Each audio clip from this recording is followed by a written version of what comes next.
देखिए 12th class, आज आप लोग का फर्स्ट चैप्टर जो है हिस्ट्री का आपको स्टार्ट करेंगे क्या, हड़प्पा सभ्यता। ठीक है, फर्स्ट चैप्टर आपका क्या है, हड़प्पा सभ्यता। इसमें हम लोग जानेंगे इस चैप्टर में, ठीक है, जैसे जैसे क्लास आपका रेगुलर चलेगा वैसे वैसे क्लास में जानेंगे कि हड़प्पा सभ्यता क्या था। ठीक है, इसका नगर योजना कैसा था, प्रशासनिक व्यवस्था कैसा था, आर्थिक स्थिति क्या था, सामाजिक स्थिति का क्या था, है ना, स्ट्रक्चर कैसा था। ठीक है, और लास्ट में पढ़ेंगे इसका पतन कैसे हुआ, पतन यानी कि ये समाप्त कैसे हुआ। ठीक है, तो इसमें बहुत सारा टॉपिक है। तो पहला जो टॉपिक, पहला जो क्वेश्चन है आपका इससे हड़प्पा सभ्यता से जो आता है वो है, फर्स्ट क्वेश्चन जो है वो हम लोग सीखेंगे, समझेंगे आज। पहला जो क्वेश्चन है वो है कार्बन 14 से आप क्या समझते हैं। ठीक है, कार्बन 14 से आप क्या समझते हैं। ठीक है, कार्बन 14 से आप क्या समझते हैं, यानी कि कार्बन डेटिंग क्या है। ठीक है, कार्बन 14 से आप क्या समझते हैं, ये पहला क्वेश्चन हो गया। तो आज हम लोग इसके बारे में समझेंगे, है ना, कार्बन 14 क्या है या इससे आप क्या समझते हैं। तो देखिए कार्बन 14 जो है ना, कार्बन 14 जो है तिथि निर्धारण की एक वैज्ञानिक पद्धति है। क्या है कार्बन 14? कार्बन 14 जो है किसी भी मृत जीव के तिथि निर्धारण के वैज्ञानिक विधि है। क्या है कार्बन 14? कार्बन 14 किसी भी मृत व्यक्ति के, मृत जीव के तिथि निर्धारण की वैज्ञानिक पद्धति है, वैज्ञानिक पद्धति है। अब देखिए कार्बन 14 से पता चलता है कि कौन वस्तु कितना पुराना है या कौन वस्तु कितना नया है ना। जैसे आप लोग देखते हैं खुदाई वगैरह में मिलता है तो पता चलता है ये जो सामान है इतना साल पुराना है, 5000 साल पुराना है, 8000 साल पुराना है ना, 2500 वर्ष पुराना है। तो कैसे पता चलता है, वो पता चलता है कार्बन 14 मेथड से। ठीक है, और कार्बन 14 देखिए जब वस्तु जो है, जीव जो है जीवित रहता है, जीवित यानी कि जब जिंदा रहता है, कोई भी जीव, पेड़ पौधा, पशु पक्षी या कोई भी जीव, इंसान जब जिंदा रहता है तो उसमें कार्बन 12 की मात्रा, क्या कार्बन 12 की मात्रा और कार्बन 14 की मात्रा दोनों क्या होता है, बराबर रहता है। ठीक है, जब वस्तु क्या रहता है, जीवित रहता है, जब वस्तु जीवित है, जब जीवित है तो क्या होगा, कार्बन 14 और कार्बन 12 और कार्बन 14 की मात्रा क्या रहता है, दोनों आपस में बराबर रहता है। लेकिन जैसे ही कोई जीव मर जाता है, ठीक है, जैसे ही कोई जीव मर जाता है तो उसमें कार्बन 12 की मात्रा तो बराबर रहता है, लेकिन कार्बन 14 का जो मात्रा है वो समय के साथ क्या हो जाता है, घटते चला जाता है ना। तो देखिए कार्बन 12 का तो मात्रा सेम ही रहेगा, लेकिन जो कार्बन 14 का जो मात्रा है, ठीक है, ये क्या हो जाएगा, जैसे जैसे मृत जीव में, है ना, मृत जीव में क्या होगा, कार्बन 14 की मात्रा समय के साथ ये क्या रहेगा, ये कांस्टेंट रहेगा, ये स्थिर रहेगा, ये क्या रहेगा, स्थिर रहेगा। लेकिन ये क्या हो जाएगा, समय के साथ क्या हो जाएगा, मृत जीव में समय के साथ कार्बन 14 की मात्रा घटते चला जाता है। तो जिस वस्तु में कार्बन 14 की मात्रा जितना कम पाया जाएगा, ठीक है, उस जीव जो है, उस जीव को, अवशेष को उतना ही पुराना माना जाएगा। ठीक है, कार्बन 14 की मात्रा समय के साथ क्या होता है, मृत जीव में घटते चला जाता है। जैसे अगर कोई जिंदा पेड़ है, ठीक है, तो पेड़, हरा पेड़ पौधा में कार्बन 14 और कार्बन 12 की मात्रा बराबर है, लेकिन जैसे ही हम लोग पेड़ को काट देंगे तो पेड़ तो मर गया, तो उसमें कार्बन 12 की मात्रा बराबर रहेगा। लेकिन जैसे जैसे समय बीतते जाएगा उस पेड़ में कार्बन 14 की मात्रा क्या हो जाएगा, टाइम टू टाइम डिक्रीज होते चला जाएगा। ठीक है, तो इसी को, है ना, वैज्ञानिक विधि से निकालते हैं। किसी मृत व्यक्ति का, किसी मृत जीव का जो एज निकाला जाता है, कितना साल वो पुराना है, इसी को कहा जाता है कार्बन 14 मेथड। ठीक है, इसका अर्ध आयु कितना है, इसका अर्ध आयु जो है कार्बन 14 का जो अर्ध आयु है ये है 5730 वर्ष। यही है ना, यही है ना, 5730 वर्ष है। ठीक है, और इसमें कहीं कहीं ये देखे होंगे 5568 प्लस माइनस 90 वर्ष ये दिया हुआ रहता है। तो दोनों में देखिए एनसीईआरटी का जो बुक है, ठीक है, एनसीईआरटी का जो बुक है उसमें इतना दिया हुआ है, ठीक है। और गूगल पे अगर आप देखते हैं इसका कार्बन 14 का अर्ध आयु क्या है, तो वो कितना है 5730 वर्ष देता है, ठीक है। और ये एनसीईआरटी बुक में ये दिया हुआ है, तो दोनों सही है, ठीक है, दोनों में कोई गलत नहीं है। तो ये हो गया आपका carbon 14 method. Carbon 14 method clear हो गया। कार्बन 14 मेथड क्या है? कार्बन 14 मेथड मृत जीवों में उसके आयु निर्धारण की एक वैज्ञानिक पद्धति है ना। कार्बन 14 और कार्बन 12 की मात्रा क्या रहती है? जीवों में समान रहती है जब वो जिंदा रहता है, लेकिन जैसे ही जीव मर जाता है तो उसमें कार्बन 14 कार्बन 12 की मात्रा स्थिर रहता है, स्थिर है, लेकिन कार्बन 14 की मात्रा क्या हो जाता है? डिक्रीज होते चला जाता है मृत जीव में। तो जिस वस्तु में कार्बन 14 की मात्रा जितना कम रहेगा वो वस्तु उतना ही पुराना माना जाएगा। क्लियर हो गया। और इसका अर्ध आयु क्या है? कार्बन 14 का अर्ध आयु क्या है? 5730 वर्ष लिख सकते हैं, और नहीं तो लिख सकते हैं 5568 प्लस माइनस 90 वर्ष लिख सकते हैं। ये दोनों सही है। तो आई होप कि आपको क्लियर हो गया कार्बन 14। जो नेक्स्ट जो आपका क्वेश्चन है वो आपको अभी पढ़ाते हैं, ठीक है। देखिए नेक्स्ट जो क्वेश्चन है आपका वो क्या है? पुरातत्व से आप क्या समझते हैं। पहला क्वेश्चन आपको बताया कार्बन 14 से आप क्या समझते हैं। सेकंड जो क्वेश्चन है वो क्या है? पुरातत्व से आप क्या समझते हैं। पुरातत्व मतलब क्या होता है? पुरातत्व का मतलब होता है कि जो, ठीक है, पुरातत्व का मतलब क्या होता है कि प्राचीन इतिहास के जो अवशेष बचे हुए हैं उसको पुरातत्व कहेंगे, ठीक है। पुरातत्व मतलब क्या होता है कि प्राचीन इतिहास के जो अवशेष अब तक बचे हुए हैं, है ना, पूरी तरह से विलुप्त नहीं हुए हैं, उसी को कहेंगे पुरातत्व। जैसे नालंदा का खंड है ना, पुरातात्विक अवशेष है वो, है ना, पूरा तरह से विलुप्त नहीं हुआ है। उसको देख के हम बता सकते हैं कि वह कितना स्क्वायर किलोमीटर में फैला हुआ था, कितना क्लासरूम था, कितना तल्ला था, है ना, कि मतलब वहां का फील्ड कैसा था, कौन कौन से वहां से जो खदान में जो मूर्ति जो निकला तो किस भगवान का पूजा होता था, ये सब जानकारी हम लोग को मालूम हो सकता है, ठीक है। कुम्हरार जो है, कुम्हरार पार्क में जो है मौर्य वंश के जो बिल्डिंग जो है वो उसका अवशेष मिलता है। जो अगम कुआं जो आप देखते हैं, अगम कुआं क्या था? मौर्य वंश का जो महल था, अशोक का जो महल था, उसमें कुआं था, अगम कुआं, जो अभी शीतला मंदिर के नाम से जो फेमस है। तो देखिए भगवान से लोग इसलिए भी जोड़ देता है ना, ताकि वो संरक्षित रहेगा, देख रेख में रहेगा, है ना, इसलिए जो है अगम कुआं को इतना सेपरेट रखा गया। वहां थोड़ी ना कोई ये है शीतला माता, वहां पे उनका कोई अवशेष है, ऐसा कुछ नहीं है। वो जब इतिहास पढ़िएगा तो आपको पता चलेगा कि जो अगम कुआं है ना, वो मौर्य वंश का जो एक बहुत खूबसूरत जो बिल्डिंग था, जो महल था, ठीक है ना, उसमें एक कुआं था जो अगम कुआं के नाम से भी फेमस है, ठीक है। कहा जाता है कि अशोक जो है अपने 99 भाई के सर काट के उसी कुआं में डाला था, ठीक है। तो ये होता है पुरातात्विक अवशेष, यानी कि जो प्राचीन इतिहास के जो कुछ भी है ना बचा हुआ है, जिसके बारे में सटीक जानकारी नहीं है, उसको पुरातात्विक अवशेष कहेंगे। जैसे हड़प्पा सभ्यता लोथल में जब जाइएगा, ठीक है, अभी तो उसका कुछ हिस्सा पड़ गया पाकिस्तान में और कुछ हिस्सा जो है सौराष्ट्र यानी कि महाराष्ट्र और गुजरात के बीच में पड़ता है, ठीक है, हड़प्पा सभ्यता का, ठीक है। तो कुछ अवशेष जो बचा हुआ है उसी को कहेंगे पुरातात्विक अवशेष या पुरातत्व कहेंगे, ठीक है। अब पुरातत्व से आप क्या समझते हैं? तो पुरातत्व जो है ना इतिहास लेखन की जानकारी में बहुत महत्वपूर्ण योगदान देते हैं, जितना कि साहित्य नहीं देता है।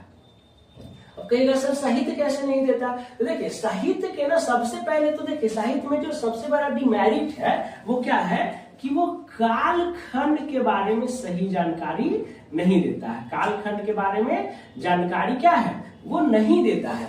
जैसे रामायण लिखा गया तो कब लिखा गया? कोई कालखंड है? कोई कालखंड नहीं। महाभारत लिखा गया कब लिखा गया? कोई सही है कालखंड? सही जानकारी नहीं है ना जी कि किस कालखंड में लिखा गया। तो ये कालखंड की जानकारी नहीं देता है। महर्षि वेदव्यास रामायण लिखे तो कब लिखे पता नहीं चल रहा है कि कब लिखे। रामायण महर्षि वाल्मीकि लिखे कब लिखे पता नहीं है कि कब लिखे। बात समझ में आ रहा है?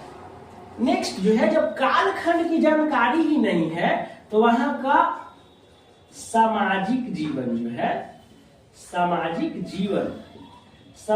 जीवन कैसा है इसके बारे में भी जानकारी आपको नहीं मिलेगा। ठीक है, आर्थिक जानकारी, आर्थिक कंडीशन क्या है, आर्थिक जीवन कैसा है इसके बारे में भी जानकारी नहीं मिलेगा। प्रशासनिक और राजनीतिक जीवन कैसा है, राजनीतिक या प्रशासनिक व्यवस्था,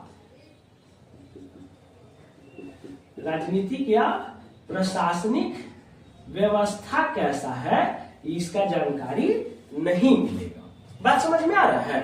तो इसीलिए है ना साहित्य में जो है ना, साहित्य के बारे में पढ़ के आप सही सही जानकारी नहीं मालूम कर सकते हैं। ठीक है, क्योंकि अलग अलग एक ही चीज के बारे में जब अलग अलग लेखक लिखता है ना, तो उसमें लेखक का अपना दृष्टिकोण होता है।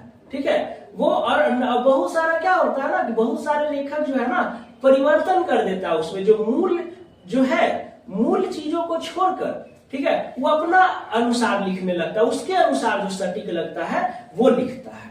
बात समझ में आ रहा है? जैसे हड़प्पा सभ्यता का जब पतन पढ़ाएंगे तो उसमें अभिमत भेद है कि हड़प्पा सभ्यता का पतन कैसे हुआ था। अलग अलग जो इतिहासकार हैं उसको अलग अलग तरीकों से देखते हैं, उसके अलग अलग वो बना है, अलग अलग बारे में बताया है कि हड़प्पा सभ्यता का पतन कैसे हुआ, इसके बारे में लेखक में मतभेद है और वो अलग अलग इतिहासकार अलग अलग कारणों को बताते हैं। ठीक है, तो लेखक पे ना, साहित्य पे जो लेखक जो लिखा है साहित्य, उस पे आप भरोसा नहीं कर सकते, पूर्ण तरह से भरोसा नहीं कर सकते। इसका सबसे सटीक एग्जाम्पल है कि जो रामायण महर्षि वाल्मीकि लिखे हैं और एक रामायण लिखे हैं तुलसीदास, तो वाल्मीकि के रामायण और तुलसीदास के रामायण में बहुत फर्क है। ठीक है, तुलसीदास जो रामायण लिखे, ठीक है, इसमें केवल राम के महिमा मंडल के बारे में वर्णन किया है।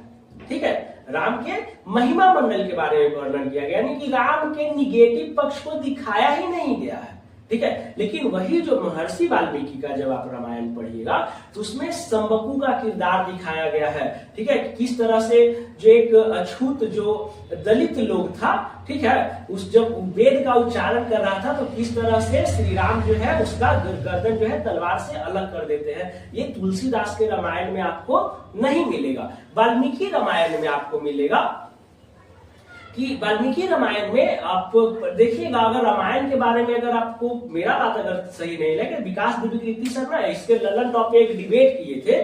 ठीक है, उसमें उन्होंने बुक्स का पेज नंबर तक बताया था कि रामायण में जो है लिखा, राम बोले सीता को, जब राम जो है लंका पर विजय पाए और सीता को जब लेने गए, है ना, तो सीता को लगा कि क्या है, राम केवल हमको बचाने के लिए इतना बड़ा साम्राज्य को क्या है युद्ध किए हैं, लड़े हैं और जीत केवल मेरे लिए जीते हैं। ठीक है, लेकिन राम वहां पे सीता को कहते हैं, ठीक है, कि जिस तरह से कुत्ते द्वारा चाट जाने के कारण घी किसी उपयोग में नहीं रहता है, इसलिए हे सीते तुम रावण के छुए जाने के कारण अब मेरे किसी काम की नहीं हो।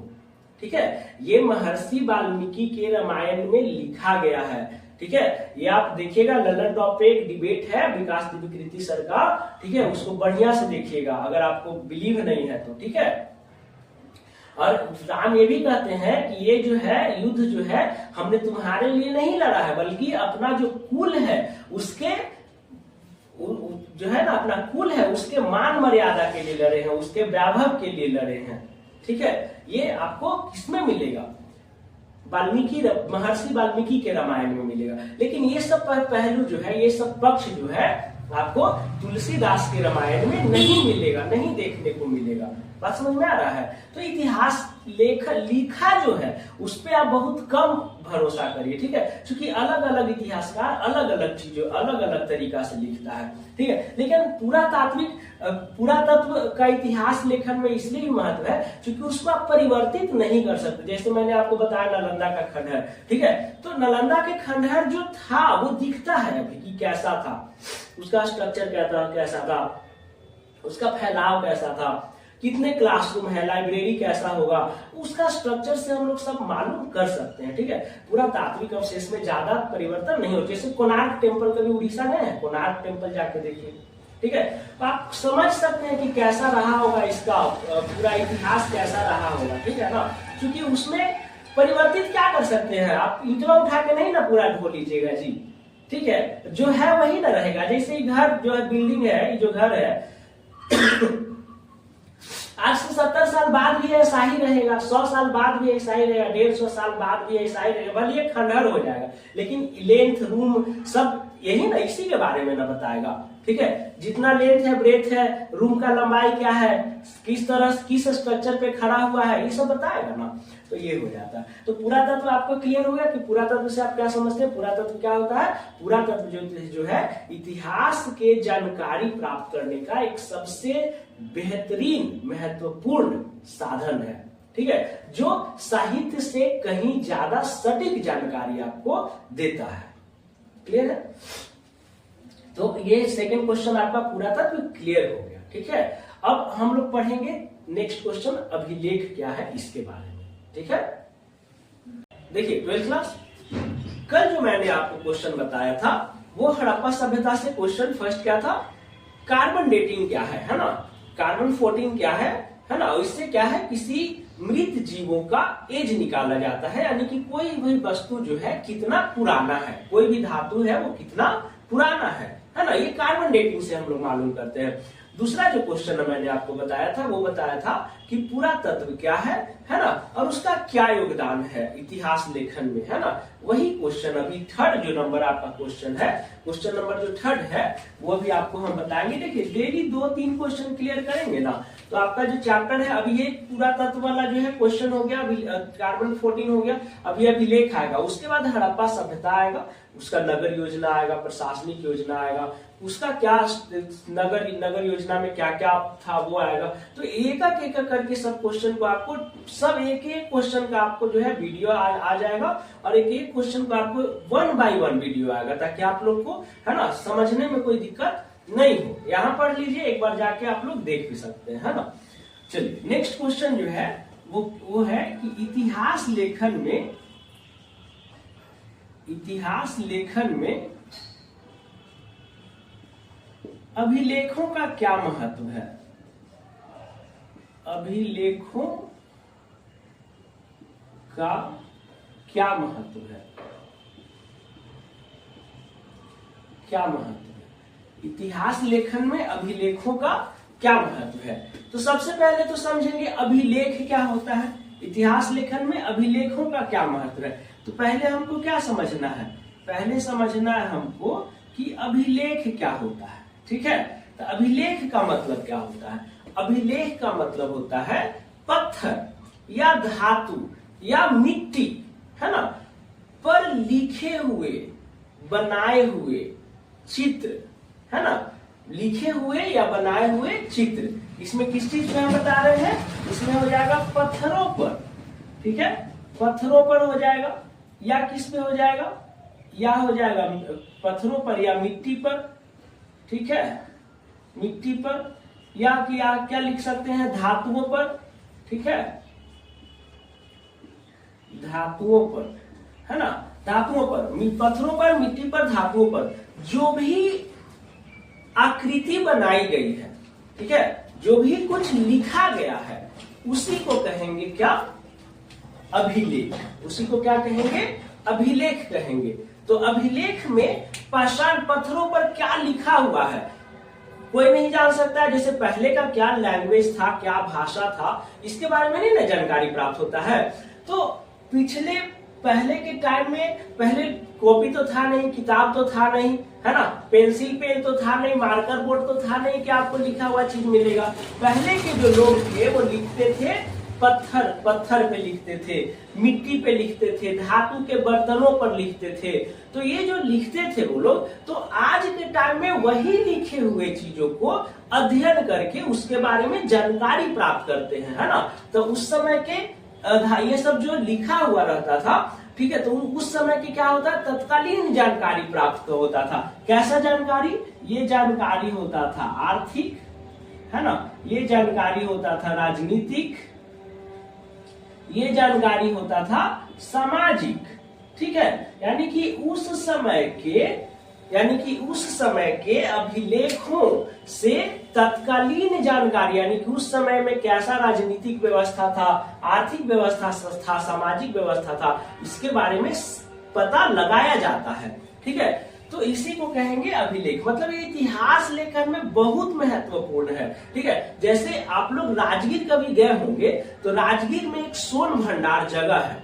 ठीक है, तो सोन भंडार जगह है, उसमें किस भाषा में जो है लिखा हुआ, वहां का गाइड अगर आपको गाइड किए होंगे तो बताता है वो कि किस भाषा में लिखा गया है, वो किसी को आज तक पढ़ने ही नहीं आया है। तो क्या हो गया, वो अभिलेख हो गया। वो पत्थरों पर लिखा हुआ है ना, पत्थरों पर लिखा हुआ, आकृति बनाया हुआ, कुछ लिखा हुआ है। अब उस जो लिखा हुआ पत्थर पर, उसको जो पढ़ लेगा तभी उस सोन भंडार का दरवाजा खुलेगा और लोग उसके अंदर जा सकता है। लेकिन ना अभी तक वो किस भाषा में लिखा गया है, पाली भाषा है या कोई और भाषा है, कोई समझ ही नहीं पा रहा है ना। तो इसीलिए वो आज तक नहीं खुल पा रहा है। तो ये यही बता रहे हैं कि जो उत्कृष्ट आकृतियां हैं, जो लिखा गया है पहले के टाइम में, वो किस चीज में आएगा, अभिलेख में आएगा।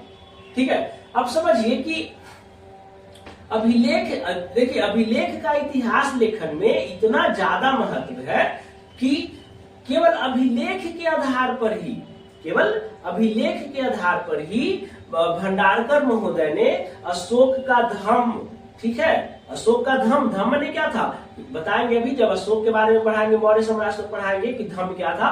नैतिक एक नियम बनाया।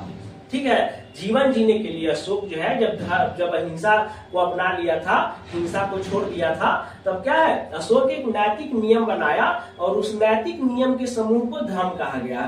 तो क्या है, भंडारकर महोदय जो है केवल अभिलेख के आधार पर अशोक के धर्म, है ना, उसका जीवन परिचय, है ना, का पूरा सटीक जानकारी दे दिया, केवल अभिलेख के आधार पर। अभी हम आपको बताएंगे, ठीक है ना, कि मौर्य वंश का जो है किस तरह से, है ना, कि किस अभिलेख के कारण उसका वो मौर्य वंश का पता चलता है। ठीक है, तो अभिलेख है तभी इतिहास का सटीक जानकारी मिल सकता है। अगर अभिलेख नहीं है तो सटीक जानकारी नहीं मिल सकता है। पिछले में बताया थे पुरातत्व में साहित्य भी आ जाएगा, अभिलेख में भी साहित्य आ जाएगा, लेकिन साहित्य पे सही से भरोसा नहीं किया जा सकता है। क्यों? क्योंकि वो लेखक के इतिहासकार जो है वो अपना पहले का छोड़ के, है ना, मूल चीजों को छोड़ के और अपना स्मृति के अपने अकॉर्डिंग वो है क्या करते हैं, चीजों को लिखते हैं। इसीलिए साहित्य पे ज्यादा भरोसा नहीं किया जा सकता। लेकिन जो अभिलेख है जिसमें चेंजिंग कर ही नहीं सकते हैं, वो क्या होता है, ज्यादा भरोसेमंद होता है। ठीक है, तो आई होप कि आपका ये जो अभिलेख लेखन में, इतिहास लेखन में अभिलेखों का क्या महत्व है, ये समझ गए होंगे। ठीक है, नेक्स्ट टॉपिक हम लोग अभी स्टार्ट करेंगे। ठीक है, नेक्स्ट जो टॉपिक है आपका वो क्या है, हड़प्पा सभ्यता का। अब वो हो गया जो छोटा छोटा जो क्वेश्चन था, पुरातत्व, अभिलेख, कार्बन 14, वो सब हो गया। अब जो हम लोग पढ़ेंगे वो हड़प्पा सभ्यता के विस्तार के बारे में पढ़ेंगे। अब जानेंगे हम लोग कि हड़प्पा सभ्यता होता क्या है। ठीक है, हड़प्पा सभ्यता क्या था, कैसा था, कहां तक विस्तार था, केंद्र बिंदु क्या था, आकार कैसा था, ये सब अभी हम लोग हड़प्पा सभ्यता के विस्तार में पढ़ेंगे। ठीक है, तो जो नेक्स्ट टॉपिक है आपका 4th नंबर, ठीक है, वो क्या है, हड़प्पा सभ्यता के विस्तार को बताएं, है ना। क्वेश्चन क्या है आपका, हड़प्पा सभ्यता क्या था, हड़प्पा सभ्यता के विस्तार को बताएं। ठीक है ना, हड़प्पा सभ्यता क्या था और हड़प्पा सभ्यता के विस्तार को बताएं, ये आपका 4 नंबर क्वेश्चन है। तो देखिए, हड़प्पा सभ्यता जब पढ़ते हैं तो हड़प्पा सभ्यता के मेन जो प्रमुख स्थल है, जो मेन स्थल है ना, वो 2 है, एक हड़प्पा और एक मोहनजोदड़ो। ठीक है, हड़प्पा सभ्यता के 2 प्रमुख स्थल कौन कौन से ढूंढे गए थे प्रारंभ में? पहला ढूंढे गए थे हड़प्पा और दूसरा ढूंढे गए थे मोहनजोदड़ो। ठीक है, हड़प्पा सभ्यता के आरंभ में जब खोज हुआ हड़प्पा सभ्यता का, जब ढूंढा गया तो पहले 2 प्रमुख स्थल को ढूंढा गया, एक हड़प्पा और एक मोहनजोदड़ो। अब देखिए ये हड़प्पा कहाँ था, तो हड़प्पा जो था, तो हड़प्पा जो अभी पड़ता कहाँ पे है वर्तमान समय में, पहले तो पूरा अनडिवाइडेड इंडिया था ना जी, अखंड भारत था ना, अफगानिस्तान से लेकर इधर म्यांमार तक पूरा क्या था, भारत ही था। ठीक है, तो पहले जो भारत में जो पाया जाता था, अब वो कहाँ, अब चूंकि अफगानिस्तान बट गया, पाकिस्तान बट गया, भारत बट गया, बांग्लादेश हो गया, म्यांमार हो गया, तो अब तो टूट गया ना अखंड भारत। तो अब तो अलग अलग जगह में पाया जाएगा। जो पहले भारत में पाया जाता था, अब देश बन गया नया, तो उसके जगह में पाया जाएगा ना। तो वही कह रहा है, हड़प्पा सभ्यता जो है पश्चिमी पंजाब, मुल्तान जिला पाकिस्तान में चला गया। पहले ये अखंड भारत में था, लेकिन चूंकि पाकिस्तान भारत से अलग हो गया, तो हड़प्पा का जो सभ्यता था, ठीक है, उसका क्षेत्र कहाँ चला गया, अब पाकिस्तान में चला गया। उसमें हम लोग ज्यादा रिसर्च वगैरह कर नहीं सकते, पाकिस्तान गवर्नमेंट अलाउ करेगा तब तो, है ना, उसका रिसर्च संभव है। इंडिया के क्षेत्र में जितने भी हड़प्पा सभ्यता का जितने भी क्षेत्र है, वहां रिसर्च का काम अभी भी हड़प्पा सभ्यता का जारी रहता है। ठीक है, तो हड़प्पा कहाँ है, पश्चिमी पंजाब के मुल्तान जिला में है ना। ये पंजाब वाला, हिंदुस्तान वाला पंजाब नहीं, पाकिस्तान वाला पंजाब। ठीक है, पंजाब जब जो है दो भाग में बट गया ना, कुछ भाग चला गया किधर, पाकिस्तान में, और कुछ भाग अभी इंडिया में है। ठीक है, तो पश्चिमी पंजाब जो है मुल्तान जिला, जैसे यहाँ जिला हम लोग पटना जिला में, भारत के कौन से जिले में है, पटना जिला में है, उसी तरह से पाकिस्तान में मुल्तान एक जिला है, वहां पे हड़प्पा जो है ये प्रमुख स्थल है। सेकंड है मोहनजोदड़ो, ये कहाँ है, ये भी पाकिस्तानी में है। मोहनजोदड़ो कहाँ है, सिंध में लड़काना जिला। ये कौन जिला था, मुल्तान जिला, और ये कौन जिला है, लड़काना जिला। लड़काना जिला पाकिस्तान में ये स्थित है मोहनजोदड़ो का अर्थ होता है मृतकों का टीला। यानी कि मोहनजोदड़ो जब शहर ढूंढा गया, तो उसमें बहुत सारे, मतलब हजारों हजार आदमी के क्या मिला, कंकाल मिला।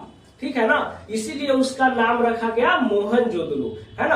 और मोहनजोदड़ो का अर्थ क्या होता है, मृतकों का टीला, मतलब बहुत सारा कंकाल एक के ऊपर एक रखा हुआ मिला, इसीलिए इसको कहा गया मृतकों का टीला। मोहनजोदड़ो का अर्थ क्या कहा गया, मृतकों का टीला।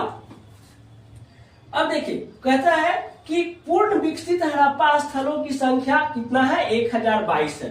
पूर्ण जो है विकसित हड़प्पा स्थल की संख्या कितना है, 1022। अभी तक जो ढूंढा गया है उसके सोर्स से हम बता रहे हैं कि पूर्ण विकसित हड़प्पा स्थल की संख्या, मतलब कि हड़प्पा और मोहनजोदड़ो के जैसा लोथल, रावी, ये सब जो जगह था, है ना, इसके ऐसे संख्या कितने थे, ऐसे संख्या 1022 था। ठीक है, जिसमें से 406 पर गया कहाँ, पाकिस्तान में चला गया, भारत जब विभाजन हुआ तो, और 616 कहाँ रह गया, भारत में। तो भारत में जितने भी क्षेत्र है हड़प्पा का, उसमें रिसर्च कार्य जारी रहता है। ठीक है, तो ये हो गया पूर्ण विकसित। इस ऑब्जेक्टिव में आएगा कि पूर्ण विकसित हड़प्पा स्थलों की संख्या कितनी है, तो 1022, जिसमें 406 पाकिस्तान में और 616 भारत में है।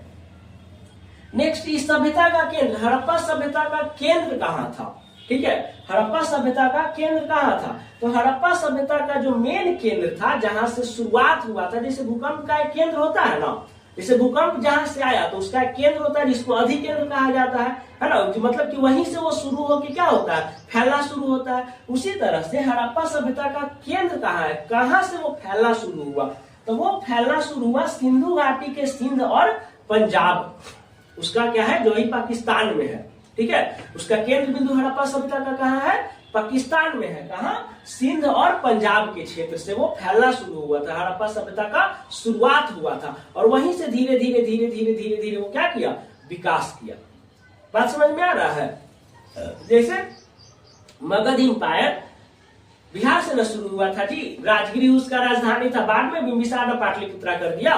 ठीक है, तो बताइए, बिहार से शुरू होके अशोक तक पूरा अफगानिस्तान से लेके म्यांमार तक उसका राज फैला, लेकिन केंद्र बिंदु मगध का क्या था, तो बिहार था। उसी तरह से क्या था कि हड़प्पा सभ्यता के जो केंद्र बिंदु है, मैंने कहां से फैलना शुरू हुआ, तो वो शुरू हुआ पंजाब और सिंध के क्षेत्र से, जो अभी कहाँ है, पाकिस्तान में है।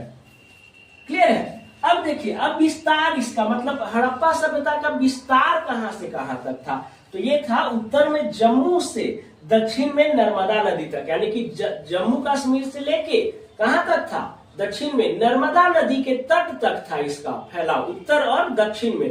पूरब पश्चिम में इसका किधर था फैलाव, तो पश्चिम में बलूचिस्तान के मकरान समुद्र तट से उत्तर पूर्व में मेरठ तक था।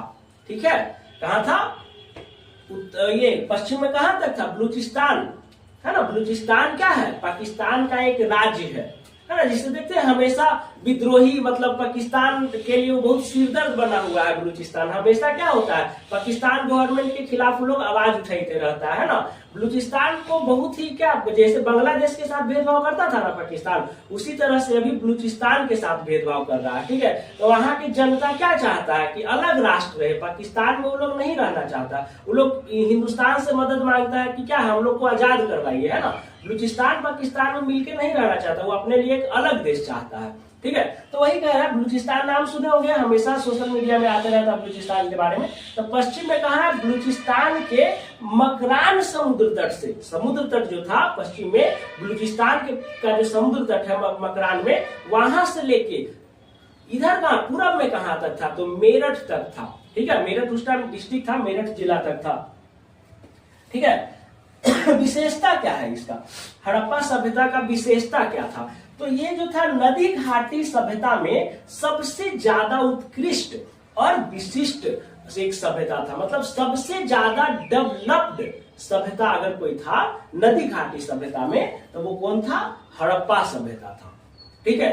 नदी घाटी सभ्यता में सबसे अगर कोई विशिष्ट और उत्कृष्ट सभ्यता था तो वो कौन था, वो था हड़प्पा सभ्यता। अब देखिए हड़प्पा सभ्यता जो था ना, वो त्रिभुजाकार था। क्या था, हड़प्पा सभ्यता का जो विस्तार था, इसलिए हम यहाँ पे ट्रायंगल का साइन दे दिए हैं। ये कैसा था, ये त्रिभुजाकार था, ठीक है। यानी कि अगर मान लीजिए कि ये इसका केंद्र बिंदु है, तो ये इस त्रिभुजाकार रूप में इसका विस्तार हुआ, ठीक है। जैसे भारत अभी है ना, भारत का नक्शा है, पाकिस्तान का अलग नक्शा, बिहार का अलग नक्शा, पटना का अलग नक्शा है। पटना है ना जी, पटना भी तो ऐसे ऐसे करके इधर बीच में पतला हो जाता है ना, इधर से ऐसे ऐसे है। तो उसी तरह पटना का इस तरह से, उसी तरह से क्या है, हड़प्पा सभ्यता का जो है विस्तार कैसा था, ट्रायंगुलर था, है ना, त्रिभुजाकार था, ठीक है।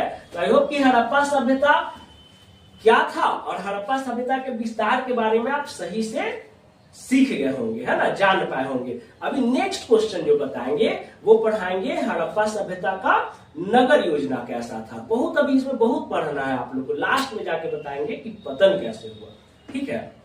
देखिए आप लोग का बाबू लास्ट जो क्वेश्चन था वो हमने बताया था आपको कि हड़प्पा सभ्यता के विस्तार को बताया, है ना, यानी कि हड़प्पा सभ्यता कहां से कहां तक फैला हुआ था इसके बारे में हम लोग पढ़े थे, है ना। उत्तर में कहां तक था, दक्षिण में कहां तक था, पूरब में कहां तक फैला हुआ था और पश्चिम में कहां तक फैला हुआ था, ठीक है। अभी जो हम लोग क्वेश्चन पढ़ेंगे, नेक्स्ट क्वेश्चन हड़प्पा सभ्यता के विस्तार को बताया, वो हो गया। उसके बाद नेक्स्ट क्वेश्चन है आपका कि हड़प्पा सभ्यता के प्रमुख नगर कौन कौन थे। मतलब हड़प्पा जो सभ्यता था उसमें प्रमुख शहर कौन कौन था, ठीक है। वर्णन करें, यानी कि प्रत्येक शहर के बारे में जानेंगे और वो कहाँ था, है ना, उसका क्या महत्व था, ठीक है, इसके बारे में पढ़ेंगे, ठीक है। तो हड़प्पा सभ्यता का जो प्रमुख नगर था, नगर मतलब शहर, वो कौन कौन था। जैसे बिहार राज्य है ना जी, तो बिहार राज्य का प्रमुख शहर कौन कौन है, पटना प्रमुख शहर है ना, गया शहर है। उसी तरह से क्या है, बिहार शरीफ शहर है, पूर्णिया शहर है, इसे बिहार में है ना। उसी तरह से हड़प्पा सभ्यता के समय में प्रमुख नगर मतलब शहर कौन कौन था। तो पहला जो शहर है वो क्या है, मोहनजोदड़ो। देखिए ये मोहनजोदड़ो का जो खोज है कौन किए थे, आर.डी. बनर्जी किए थे, ठीक है। ये ऑब्जेक्टिव में आएगा कि मोहनजोदड़ो शहर की खोज किसने की थी, आर.डी. बनर्जी। मोहनजोदड़ो का अर्थ हम आपको पिछले क्लास में बता दिए हैं। मोहनजोदड़ो का अर्थ क्या होता है, मृतकों का टीला। मोहनजोदड़ो का अर्थ क्या होता है, मृतकों का टीला, ठीक है। तो देखिए ये जो है मोहनजोदड़ो जो है सभ्यता का मुख्य केंद्र था, यानी कि मेन था, मेन शहर था। जैसे बिहार में बहुत सारा आपको शहर मिलेगा, लेकिन पटना क्या है, केंद्र बिंदु है ना। सभी शहर का जो केंद्र बिंदु क्या है, पटना में, यानी कि जितना प्रशासनिक चीज है, हाई कोर्ट है ना, ये सब कहाँ पे है, पटना में है। प्रशासनिक सेवा का मुख्य केंद्र कहाँ है, विधानसभा, हाई कोर्ट सब कहाँ है, पटना ही में है। तो ये मोहनजोदड़ो क्या था कि हड़प्पा सभ्यता का मुख्य केंद्र था। ये कहाँ है, सिंध प्रांत के लरकाना जिला में है। ये हम पढ़ाए थे, पहले भी पढ़ा चुके हैं कि मोहनजोदड़ो कहाँ है, सिंध प्रांत के लरकाना जिला। और ये अभी वर्तमान में कहाँ है, पाकिस्तान में, ठीक है। वर्तमान में कहाँ है, पाकिस्तान में है ये। और ये क्या था, मोहनजोदड़ो क्या था, बड़ा व्यापारिक केंद्र था, ठीक है।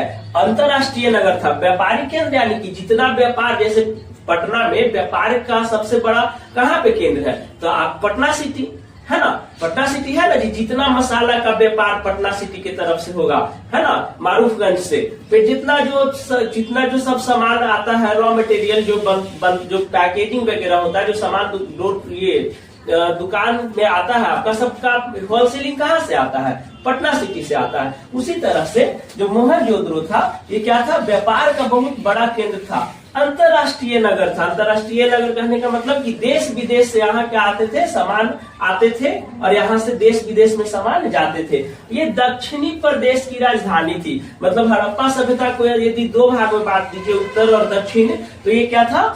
दक्षिणी प्रदेश की राजधानी थी। जैसे बिहार में है ना, बिहार क्या हो गया? एक उत्तर बिहार हो गया, एक दक्षिण बिहार हो गया, है ना। तो उसी तरह से क्या था? ये दक्षिणी प्रदेश की राजधानी थी, ठीक है ना।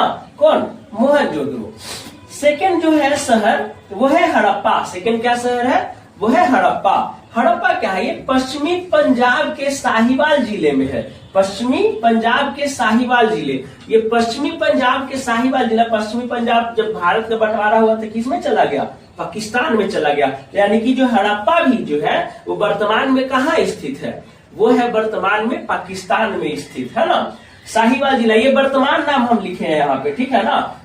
ये पश्चिमी पंजाब के साहिवाल जिले में है स्थित है। ये साहिवाल जो है अभी वर्तमान नाम है, ठीक है। तो हड़प्पा कहाँ पड़ता है? पाकिस्तान में पड़ता है। हड़प्पा का खोज कौन किए थे? आरबी दयाराम किए थे। कौन किए थे हड़प्पा का खोज? आरबी दयाराम किए थे। ये क्या था? सबसे बड़ा नगर था। सबसे बड़ा नगर कहने का मतलब मोहनजोदड़ो क्या था? मुख्य केंद्र था। लेकिन जो सबसे बड़ा जो शहर था हड़प्पा सभ्यता के समय में, वो कौन था? वो था हड़प्पा, ठीक है। हड़प्पा क्या था? हड़प्पा जो सभ्यता था उसका सबसे बड़ा शहर था, ठीक है। और ये जैसे देखिए, मोहनजोदड़ो जो है दक्षिणी प्रदेश की राजधानी थी, उसी तरह से हड़प्पा जो क्या था? उत्तरी प्रदेश की राजधानी थी, ठीक है। थर्ड कह रहा है, थर्ड जो शहर था वो था कालीबंगा। क्या था? कालीबंगा, ठीक है। 2 नंबर में आएगा तो इतना डिटेल लिखने का जरूरत नहीं है। 5 नंबर का क्वेश्चन आएगा तो इतना डिटेल लिखिएगा, ठीक है। 2 नंबर में अगर आएगा कि हड़प्पा सभ्यता के प्रमुख शहर कौन कौन थे, तो लिख दीजिएगा मोहनजोदड़ो, हड़प्पा, कालीबंगा, बनावली, चारों को लिख दीजिएगा, ठीक है, ठीक है। तो ये देखिए हड़प्पा, कालीबंगा थर्ड है। क्या है? थर्ड शहर कौन है? कालीबंगा। ये कहाँ है? ये भारत के राजस्थान राज्य में है। कालीबंगा कहाँ है? देखिए, हड़प्पा और मोहनजोदड़ो पाकिस्तान में था, लेकिन हम बताया था ना कि हड़प्पा सभ्यता का विस्तार कहाँ तक था? मेरठ तक था। तो राजस्थान के क्षेत्र में भी हड़प्पा सभ्यता पड़ेगा ना। तो यही कालीबंगा जो है कहाँ है? राजस्थान में है। यहाँ 2 अवशेष मिले हैं, है ना, 2-3 अवशेष मिला है। कालीबंगा में क्या? चौड़ी सड़क, यानी कि पता चलता है कि हड़प्पा सभ्यता में जो है सड़कों का निर्माण था, और सड़कें काफी अच्छी थी, काफी चौड़ी थी, है ना। पक्की नालियां थी, है ना। जैसे अभी जो है रोड के किनारे किनारे पक्की नालियां आप लोग देख रहे हैं, ठीक है। उसी तरह से क्या था कि हड़प्पा सभ्यता में भी पक्की नालियां थी। और जो चबूतरा था, है ना, और कच्चे ईंट के चबूतरे थे। चबूतरा जो था कैसे ईंट के बने हुए थे? कच्चे ईंट के बने हुए चबूतरे थे। यानी कि अभी हम लोग जो दीवार में लगाते हैं ईंटा, पका हुआ ईंटा रहता ना, लाल लाल, है ना, वो कच्चे ईंटे के चबूतरे बने हुए थे। यानी कि पूरा पका हुआ ईंटा नहीं था। कालीबंगा हो गया। नेक्स्ट है बनावली शहर, है ना, बनावली नगर। ये कहाँ है? ये है हरियाणा के हिसार जिले में है। ये क्या है? बनावली शहर कहाँ है? हरियाणा के हिसार जिले में। और देखिए इसमें भी वही मिला है, देखिए इसीलिए नहीं लिखे इसमें ज्यादा। देखिए बनावली शहर में वही चीज मिला है जो कालीबंगा शहर में मिला था, ठीक है। इसीलिए जो है इसमें हम ज्यादा नहीं लिखे, इसमें बस लिखे हैं कि हरियाणा के हिसार जिले में ये है, ठीक है। 5वां जो है अन्य स्थल क्या है? अन्य स्थल देखिए राखी गाढ़ी है, ये हरियाणा में है, ठीक है। अन्य जो हड़प्पा सभ्यता के अन्य स्थल क्या है? ये है राखी गाढ़ी, ये हरियाणा में है। और दूसरा क्या है? शाही टम्प है, ये कहाँ है? ये बलूचिस्तान। बलूचिस्तान कहाँ है? पाकिस्तान का एक राज्य है, भाग है एक, है ना, बलूचिस्तान, वहां है ये। कौन? राखी गाढ़ी इंडिया में और शाही टम्प पाकिस्तान में, ठीक है। तो ये आपका क्वेश्चन हो गया हड़प्पा सभ्यता के प्रमुख नगर कौन कौन है। तो हड़प्पा सभ्यता के प्रमुख नगर कौन कौन है? तो हड़प्पा सभ्यता के निम्नलिखित प्रमुख शहर है कौन कौन? मोहनजोदड़ो, हड़प्पा, कालीबंगा, बनावली और कौन है? राखी गाढ़ी और शाही टम्प, ठीक है। समझ में आ रहा? ऑब्जेक्टिव में आएगा कि हड़प्पा सभ्यता के कितने शहर हैं। तो हड़प्पा सभ्यता के नगर निम्नलिखित है। हड़प्पा सभ्यता के नगर निम्नलिखित है। First Mohenjodaro, second Harappa, third Kalibanga, fourth Banawali, fifth Rakhi Garhi, sixth शाही टॉम्ब। क्लियर है? चलिए अब नेक्स्ट क्वेश्चन हम लोग पढ़ते हैं। ठीक है, देखिए 12th क्लास आप लोग का जो न्यू जो क्वेश्चन है वो क्या है, हड़प्पा सभ्यता के प्रमुख स्थल कौन कौन से हैं। पिछले क्लास में हमने आपको बताया था कि हड़प्पा सभ्यता के प्रमुख नगर कौन था, यानी कि हड़प्पा सभ्यता में शहर कौन कौन था। देखिए स्थल और शहर में पहले डिफरेंस समझ लीजिए। जैसे पटना एक क्या हो गया, शहर हो गया। बिहार में तो बहुत सारा ना डिस्ट्रिक्ट है जी, तो हर डिस्ट्रिक्ट में थोड़ी ना सब जो है पूरा एकदम पॉपुलर शहर ही है या पूरा विकसित शहर ही है ना। मसौरी भी क्षेत्र है तो वो पटना जितना विकसित तो नहीं है, तो पटना मेन टाउन हो गया। मसौरी शहर है लेकिन पटना जितना डेवलप नहीं है, तो वो क्या हो जाएगा, एक स्थल हो गया। ठीक है, तो वही कह रहा है कि हड़प्पा सभ्यता के प्रमुख स्थल जो है वो कौन कौन है। नगर में हमने आपको 5 बताया था, कौन कौन मेन आपको बताए थे, हड़प्पा, मोहनजोदड़ो, लोथल, धौलवीरा, कालीबंगा, यही सब हम आपको बताए थे। 4-5 गो था जो प्रमुख शहर था, वो हम आपको लास्ट क्लास में क्लियर करवाए थे। अभी जो हम लोग पढ़ेंगे वो पढ़ेंगे कि हड़प्पा सभ्यता के प्रमुख स्थल कौन कौन है, मतलब कि कौन कौन सा जगह। जैसे बिहार है तो बिहार में कौन कौन सा स्थल है, या पटना है तो पटना में कौन कौन सा स्थल है। ठीक है ना, तो उसी तरह से जो हड़प्पा सभ्यता था वहां का प्रमुख स्थल कौन कौन था, इसके बारे में समझेंगे। और देखिए ये कहाँ वर्तमान में ये कहाँ है और ये किस नदी के किनारे है, ये भी हम आज समझेंगे। ठीक है ना, ये इसलिए लिखवा दिए क्योंकि ये ऑब्जेक्टिव क्वेश्चन में आता है ना। जैसे आ जाएगा कि लोथल किस नदी के किनारे है, तो भोगवा नदी के किनारे है ना। ये सब क्वेश्चन ऑब्जेक्टिव में आता है, इसलिए हमने ये वर्तमान जो जगह है और ये किस नदी के किनारे है ये हम आपको पहले लिख चुके हैं। ठीक है, तो पहला क्या था, हड़प्पा है ना। हड़प्पा क्या था, ये जो हड़प्पा जो है हड़प्पा सभ्यता का सबसे बड़ा शहर था। ठीक है, और ये कहाँ है, माउंट गोमरी पंजाब में है। कहाँ है, माउंट गोमरी पंजाब में। और ये पंजाब इंडिया वाला पंजाब नहीं, पाकिस्तान वाला पंजाब में है। ये किस नदी के किनारे है, रावी नदी के किनारे। यानी कि हड़प्पा शहर जो है, हड़प्पा नगर जो है किस नदी के किनारे है, तो रावी नदी के किनारे है। सेकंड है मोहनजोदड़ो। मोहनजोदड़ो लड़काना जिला है, पाकिस्तान में लड़काना जिला है, वो सिंध प्रांत में पड़ता है। ये कहाँ है, पाकिस्तान में है। कहाँ पे है, पाकिस्तान में है। किस नदी के किनारे है, सिंधु नदी के किनारे है। लोथल, लोथल कहाँ है, ये है भारत के अहमदाबाद गुजरात में। ठीक है ना, ये लोथल कहाँ है, अहमदाबाद गुजरात में है, ये भारत में हो गया। ये कौन से नदी के किनारे है, भोगवा नदी के किनारे है। ठीक है, तो देखिए अभी जितना भी हड़प्पा सभ्यता में जो चिन्ह मिला है या जो शहर मिला है या जो स्थल मिला है, तो जो भारत के क्षेत्र में है उसमें आपका जो रिसर्च का कार्य है वो कंटिन्यू चल रहा है, लेकिन पाकिस्तान वाले क्षेत्र में उनका विस्तार नहीं हो पाया। यानी कि जो मिला और उसमें अधिक शहर या स्थल नहीं मिल पा रहा, क्योंकि वहाँ रिसर्च कार्य हो ही नहीं रहा, खुदाई हो ही नहीं रहा। लेकिन इंडिया के क्षेत्र में जितना भी है तो तकरीबन क्या होता है, उसमें रिसर्च कार्य कंटिन्यू चलते रहता है, खुदाई कंटिन्यू चलते रहता है, नया नया चीज क्या होता रहता है उसमें से मिलते रहता है उस क्षेत्र से। नेक्स्ट है धौलवीरा। धौलवीरा कहाँ है, कच्छ में है। कच्छ कहाँ है, गुजरात में है, और ये भारत में है ना। ये कौन से नदी के किनारे है, लूनी नदी के किनारे। यानी ऑब्जेक्टिव आएगा धौलवीरा, धौलवीरा जो है किस नदी के किनारे है, तो लूनी नदी के किनारे होगा। फिर है रंगपुर। रंगपुर कहाँ है, अहमदाबाद। अहमदाबाद भी कहाँ है, गुजरात में है ना। ये कौन से नदी के किनारे है, तो माबर नदी के किनारे। ये रंगपुर कौन से नदी के किनारे है, माबर नदी के किनारे। फिर है कालीबंगा। कालीबंगा कहाँ है, हनुमानगढ़, राजस्थान। ये क्षेत्र कहाँ पड़ता है, राजस्थान में पड़ता है, हनुमानगढ़। कालीबंगा कौन से नदी के किनारे है, तो घाघर नदी के किनारे। ठीक है, नेक्स्ट है क्या है, सुतका गेंडोर। सुतका गेंडोर कहाँ है, बलूचिस्तान में है। बलूचिस्तान कहाँ है, पाकिस्तान में है। जैसे भारत का एक स्टेट हो गया बिहार, उसी तरह से बलूचिस्तान भी क्या है, पाकिस्तान का एक प्रांत है, जस्ट लाइक स्टेट है। ठीक है, ये कौन से नदी के किनारे है, दाशक नदी के किनारे। कहीं कहीं दाशक को दाश्क भी लिखा गया है, इस तरह से दाश्क, तो दोनों में से कोई होगा, इसके लिए दिक्कत नहीं है। ठीक है, फिर है चन्हूदरो। चन्हूदरो क्या है, चन्हूदरो जो स्थल है वो पड़ता है सिंध में। सिंध कहाँ, पाकिस्तान में है ना। सिंध कहाँ है, पड़ गया, सिंध प्रांत कहाँ पड़ता है, पाकिस्तान में पड़ता है ना। और ये कहाँ है, ये कौन से नदी के किनारे है, सिंधु नदी के किनारे है ना। चंदूहरो सिंध पाकिस्तान में है और ये सिंधु नदी के किनारे। पाकिस्तान को सिंधु नदी का देन कहा जाता है, समझ में आया। जैसे मिस्र को नील नदी का देन कहा जाता है ना, कि नील नदी के कारण ही मिस्र है, या मिस्र का जो सभ्यता डेवलप हुआ था, या मिस्र आज जो है उस नदी के बदौलत है। उसी तरह से पाकिस्तान आज जो भी है सिंधु नदी के कारण है। सिंधु नदी का पानी खत्म, पाकिस्तान खत्म, ठीक है।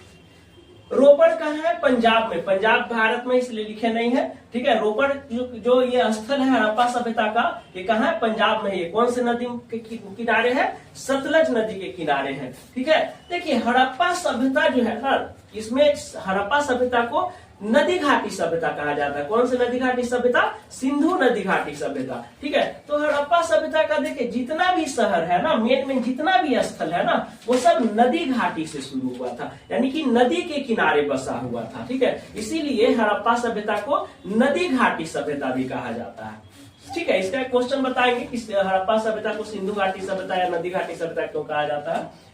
फिर है आलमगीरपुर। आलमगीरपुर कौन सा अभी वर्तमान स्थिति में कहाँ है? मेरठ में है। मेरठ कहाँ है? उत्तर प्रदेश में है। ये कौन से नदी के किनारे है? हिंडन नदी के किनारे है। कौन से नदी के किनारे? हिंडन नदी के किनारे है, ठीक है। ये कर देते हैं, आपको आसानी हो जाएगा। फिर क्या है? बनावली। बनावली स्थल की कहाँ पे है? हिसार। हिसार कहाँ पे है? हिसार डिस्ट्रिक्ट कहाँ पे है? हरियाणा में है, हरियाणा। और ये कौन से नदी के किनारे है? तो सरस्वती नदी के किनारे है। फिर है राखीगढ़ी। राखीगढ़ी कहाँ है? हरियाणा में है। वर्तमान में ये हरियाणा का क्षेत्र है। ये कौन से नदी के किनारे है? घाघर नदी के किनारे है, ठीक है। और देसलपुर और है, ठीक है ना। और ऐसा नहीं कि 13 ही है, 13 ही नहीं है, इसके आगे भी बहुत सारा स्थल है, लेकिन मेन जो है ना, आपको चुन चुन के आपको 10, 12, 13 आपको बता चुके हैं, ठीक है ना। एग्जाम में भी आएगा यही सब लिखेगा, इतना तो लिखने का। 5 नंबर में आया तब इतना लिखना है। 2 नंबर में आएगा तो क्वेश्चन आएगा कि हड़प्पा सभ्यता के 2 प्रमुख शहरों के नाम लिखे, तो मुंह पे याद होना चाहिए हड़प्पा और एक मोहनजोदड़ो। और बहुत 4 को पूछेगा तो कौन हो जाएगा? लोथल हो जाएगा, कालीबंगा हो जाएगा। 5 को पूछेगा तो आलमगीर लिख दीजिएगा, है ना। मतलब किसी भी इतना 13 में से कोई 5 को याद कर लीजिएगा, 2 नंबर 3 नंबर में आपका क्लियर हो जाएगा। 5 नंबर आएगा तभी इतना डिटेल से लिखना है। फिर राखीगढ़ी का है हरियाणा घाघर नदी किनारे। और लास्ट क्या है? देसलपुर। देसलपुर कहाँ है? कच्छ। कच्छ कहाँ बताए? गुजरात। गुजरात भारत में है ना, तो ये भारतीय क्षेत्र में है। ये है घुरूर नदी है। क्या है? घुरूर नदी के किनारे है, ठीक है। घ में र लगा हुआ है, घुरूर नदी के किनारे है, ठीक है। तो इसको नोट कर लीजिए आप लोग, ठीक है ना, याद रहेगा, ठीक है। देखिए 12th क्लास, नेक्स्ट जो टॉपिक है हड़प्पा सभ्यता से, वो क्या है कि सिंधु नदी घाटी सभ्यता के नगर योजना का वर्णन करें, ठीक है। तो देखिए इस क्वेश्चन में है सिंधु घाटी सभ्यता के नगर योजना का वर्णन करें। इससे ये तो प्रूफ हो गया क्वेश्चन से ही कि जो सिंधु घाटी सभ्यता था वो कैसी सभ्यता था? नगर सभ्यता था। नगर सभ्यता यानी कि शहरी सभ्यता था, यानी कि वहां उस सभ्यता में शहर का विकास हो चुका था। जैसे अभी है ना, शहर है, गांव है, तो हम लोग कहाँ पटना में है, तो पटना डेवलप्ड शहर है ना। तो इसी तरह से हड़प्पा सभ्यता में भी कुछ जो जगहें हैं वो क्या थे? शहर थे, है ना। उनका जो स्वरूप है पूर्ण शहर की तरह था, जैसे अभी का शहर है, ठीक है। तो इसमें हम समझेंगे कि सिंधु नदी घाटी सभ्यता के नगर योजना का वर्णन करें, यानी कि वो नगर कैसा था, वहां का व्यवस्था किस तरीके से था, है ना, इसके बारे में पढ़ेंगे हम लोग, ठीक है। तो देखिए सिंधु घाटी सभ्यता एक नगर सभ्यता था, क्योंकि, ठीक है ना, यहाँ पे आंसर दिया, सिंधु घाटी सभ्यता एक नगर सभ्यता था क्योंकि, क्यों उसको शहरी सभ्यता कहा जाता था। इस क्वेश्चन ऐसे भी आ सकता है कि सिंधु नदी घाटी सभ्यता को शहरी सभ्यता क्यों कहा जाता है, या सिंधु नदी घाटी सभ्यता शहरी सभ्यता था कैसे, इस तरह से क्वेश्चन घुमा के पूछेगा। तो देखिए इसका बहुत सारा रीजन है। फर्स्ट रीजन है कि संस्कृति यानी कि सिंधु घाटी सभ्यता में नगरों में सड़कों का निर्माण किया गया था। जैसे अभी शहर में रोड का बढ़िया रोड का निर्माण है, उसी तरह से उसमें भी सिंधु घाटी सभ्यता में भी क्या था? सड़कों का निर्माण किया गया था, जो एक दूसरे को समकोण पर काटती थी। क्या करती थी? नगर ये रोड कैसा बना हुआ था, जो एक दूसरे को समकोण पर काटती थी। ये इस तरह से, है ना, एक ये हो गया, यहाँ से ऐसे और यहाँ से यहाँ, तो ये 90 डिग्री पे कटा, या फिर ये रोड इस तरह से होगा, है ना। हम लोग एज्यूम ही ना कर सकते हैं, एक दूसरे को समकोण पर काटता है ना, ये एक समकोण पे काटा, तो ये हो गया और चौराहों का निर्माण करती थी। जाहिर सी बात है, अगर जैसे ये देख लीजिए, फ्रेजर रोड देख लीजिए, फ्रेजर रोड चौराहा जो है इस तरह से है, तो चौराहे का जब हम एक दूसरे को जब समकोण पे काटेगी रोड तो क्या करे, क्या होगा, चौराहा का तो निर्माण होगा ही, है ना। सेकंड जो है वो कह रहा मकान का विन्यास जालों के समान था। जालों के समान यानी कि, है ना, अभी जो है ना इस तरह से बनता है ना, यदि रोड है, यदि रोड इस तरह से है तो इधर बिल्डिंग बन गया, है ना, इधर बिल्डिंग बन गया, इधर बिल्डिंग बन गया, और इधर है तो इधर बिल्डिंग बन गया, इधर बिल्डिंग बन गया, इधर बिल्डिंग बन गया, इस तरह से भी विन्यास होता है। घरों का बनावट इस तरह से होता है रोड के दोनों तरफ। जबकि हड़प्पा जो सभ्यता था ना, हड़प्पा सभ्यता में जो मकान बनने का जो स्ट्रक्चर था, जो बनावट था, वो क्या था, जालों के समान था, है ना। और मकान पक्की ईंटों के बनी हुई थी और आराम की सभी व्यवस्थाएं थी। जालों का मतलब क्या हुआ कि अगर इस तरह से समकोण पर काटती थी तो इस तरह से बना हुआ था, है ना, इस तरह से बना हुआ होगा मकान, इस तरह से। जालों का मतलब है ना कि इस तरह से बना हुआ होगा मकान, ठीक है। पाम जुमेरा जो दुबई का है वो देखे हैं, क्या है, पाम जुमेरा जो दुबई का है वो इस तरह से है ना जी, ऐसे है, ऐसे ऐसे करके बना हुआ है पाम जुमेरा, ठीक है। तो क्या है, जालों के टाइप का है ना, का पूरा सराउंडिंग नहीं है, लेकिन ये है तो क्या, जालों के आकार का, ठीक है। तो ये इसी तरह से कुछ हड़प्पा सभ्यता में भी नगर बना हुआ था। नेक्स्ट जो है टॉपिक वो है नगरों के पानी को निकलने के लिए पक्की और ढकी हुई नालियों की व्यवस्था थी।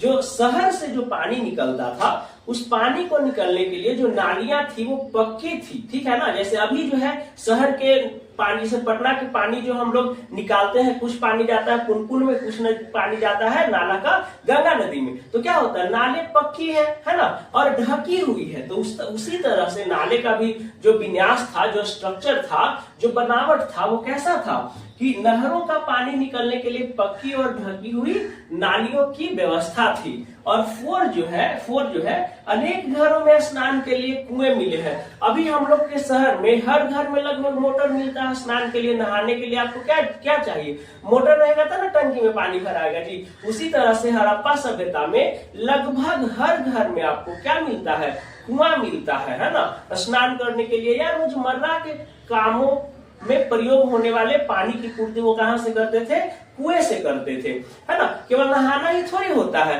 घर में और भी तो काम है, बहुत सारा काम है, बर्तन धोना है, सब्जी खाना बनाने में यूज होता है, सब्जी धोने में यूज होता है, कपड़ा धोने में यूज होता है। तो जितना भी पानी का काम था वो अपने घर में बने हुए कुएं के पानी का प्रयोग करते थे, ठीक है।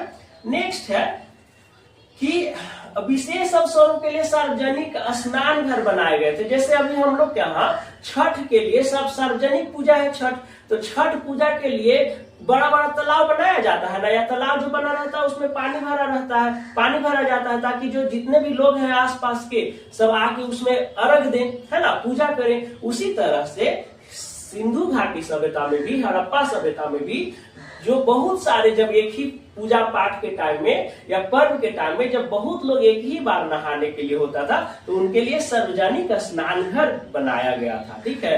तो ये हो गया सिंधु घाटी सभ्यता की नगर योजना। और एक चीज मिला है ना, सिंधु घाटी सभ्यता में अन्ना घर भी मिला है। क्या बना है, अनाज भंडारण के लिए, क्या है, अनाज भंडारण के लिए, है ना, अन्ना घर मिला है। क्या मिला है, अन्नागार है जी, अन्नागार उसमें लिखा हुआ, अन्नागार यानी कि अनाज रखने का जगह, है ना। अनाज भंडारण के लिए अन्नागार भी मिला है, समझ में आया।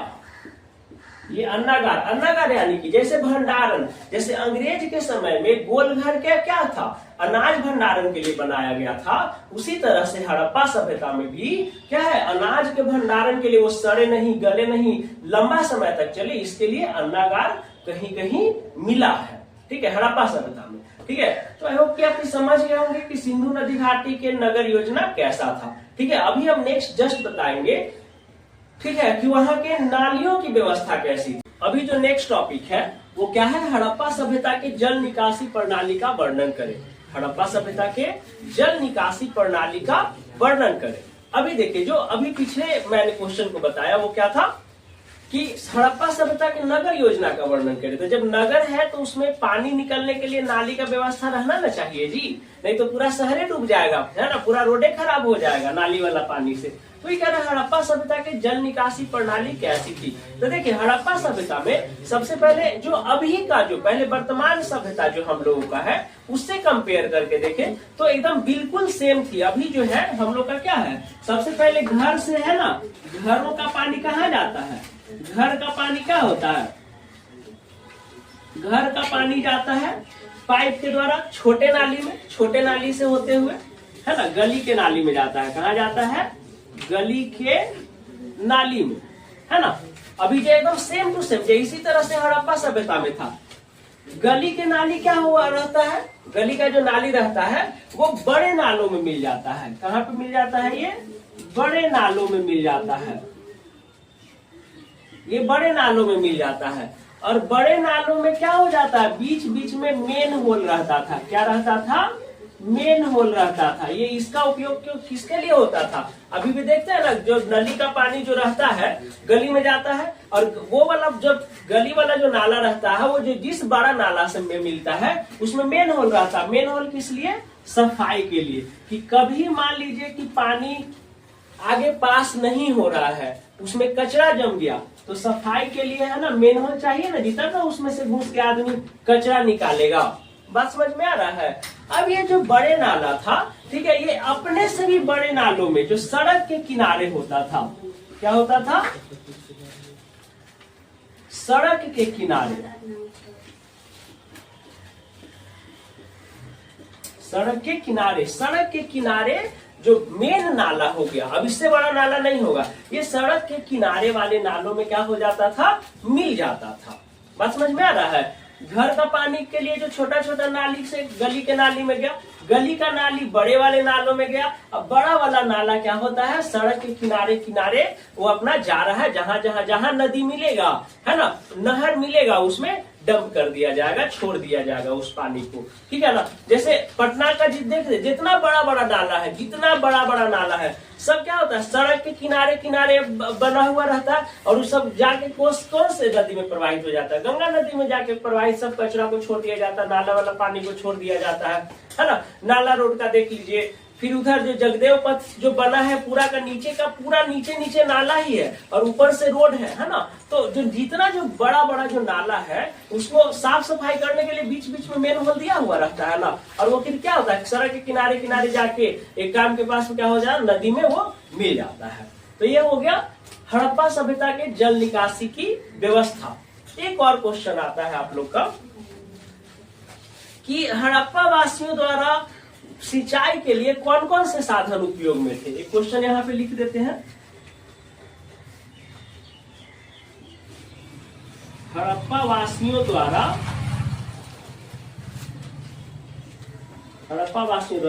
सिंचाई के लिए या सिंचाई के कौन कौन से साधन उपलब्ध थे, कौन कौन से साधन उपलब्ध थे, है ना। कहता है कि हड़प्पा वासियों द्वारा सिंचाई के कौन कौन से साधन उपलब्ध थे।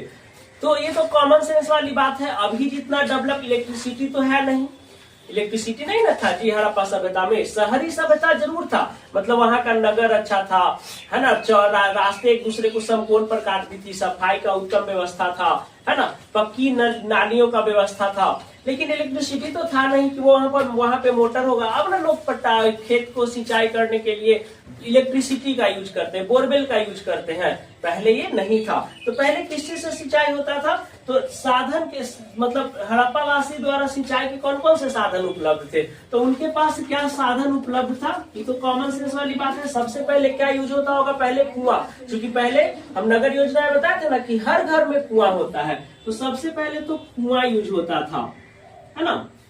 हड़प्पावासियों द्वारा सिंचाई के लिए क्या यूज होता था, कुआं यूज होता था, क्योंकि पीने का पानी का एकमात्र स्रोत वही था, कुआं था। उसके बाद क्या था, नहर, नदी था। क्या था, नदी था। नदी में पानी रहता था, पानी से लोग क्या करते थे, मतलब नदी के पानी को नहर के द्वारा मोड़ मोड़ के ले जाके क्या करते थे, सब खेत की सिंचाई करते थे, फसलों की सिंचाई करते थे। क्लियर हो गया। नदी के बाद क्या आ सकता है, बरसात। बरसात ये तो प्राकृतिक हो गया जी, ये तो प्राकृतिक हो गया ना, कि बारिश आएगा तो क्या होगा, खेत का सिंचाई अपने आप हो जाता है। जैसे भारत में, बिहार में अभी तक है ना, हम लोग खेती के लिए किस पे निर्भर है, हम लोग खेती के लिए निर्भर है वर्षा पे, है ना, बारिश पे निर्भर है, बरसात पे निर्भर है। बरसात बढ़िया हुआ, मानसून बढ़िया रहा, बढ़िया खेती बाड़ी होगा, फसल लहलहा जाएगा, धान पूरा एकदम बढ़िया हो जाएगा।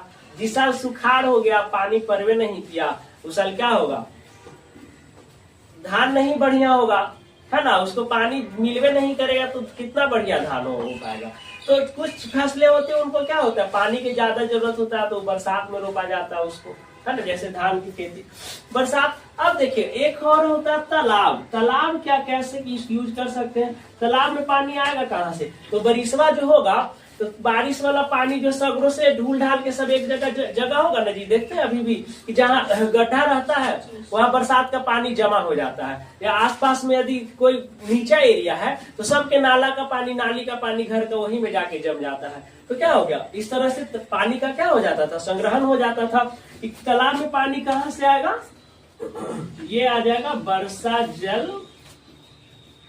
का संग्रहण, है ना। ये वर्षा जल जो है ना, एक जगह सब पानी को स्टोर कर लिया गया तालाब में, तो इस सब से क्या होता था, हड़प्पा सभ्यता में सिंचाई होता था। ठीक है, तो ये दोनों क्वेश्चन क्लियर हो गया। ये सब 2-2 मार्क्स में आएगा, ज्यादा स्ट्रेस लेने का जरूरत नहीं, सब बहुत बहुआ वाला क्वेश्चन है। देखिए 12th क्लास, नेक्स्ट जो टॉपिक है वो क्या है, हड़प्पा सभ्यता के पतन के कारणों को लिखे। ठीक है, देखिए सिंधु घाटी सभ्यता से जितना भी क्वेश्चन था मैंने आपको बता दिया। ठीक है, अब ये लास्ट क्वेश्चन है ना, सिंधु सभ्यता क्या था, सिंधु सभ्यता को हड़प्पा सभ्यता क्यों कहते हैं, है ना, सिंधु सभ्यता के नगर योजना का वर्णन करें, है ना, उसका विशेषताओं को बताएं, उसके विस्तार को बताएं, है ना, जल निकासी की व्यवस्था को बताएं। सब क्वेश्चन क्लियर करते हुए अब लास्ट क्वेश्चन है ना, जिसका उत्थान होता है उसका क्या होता है, विनाश निश्चित है। वही जो पीक पे है वो आपका आज नकल क्या होगा, उसका पतन होगा ही। तो वही कह रहा है कि हड़प्पा सभ्यता के पतन के कारणों को लिखे। तो हड़प्पा सभ्यता के पतन का क्या कारण था, तो देखिए हड़प्पा सभ्यता के पतन को लेकर ना इतिहासकार में बहुत सारा क्या है, मतभेद है। अलग अलग इतिहासकार हड़प्पा सभ्यता के पतन के अलग अलग कारणों को लिखते हैं, अलग अलग कारणों को मेंशन करते हैं, बताते हैं। ठीक है, देखिए अब इतिहासकार जो है, पुरातात्विकविद जो लोग हैं, ठीक है, वो हड़प्पा सभ्यता के पतन को लेकर अलग अलग कारणों को बताए हैं। जैसे कुछ वही अभी हम आपको समझाएंगे कि कौन कौन से कारणों को वो लोग बताए हैं। देखिए पहला जो कारण है ना, पहले लिख देते हैं, पतन के कारण। क्या है, पतन के कारण।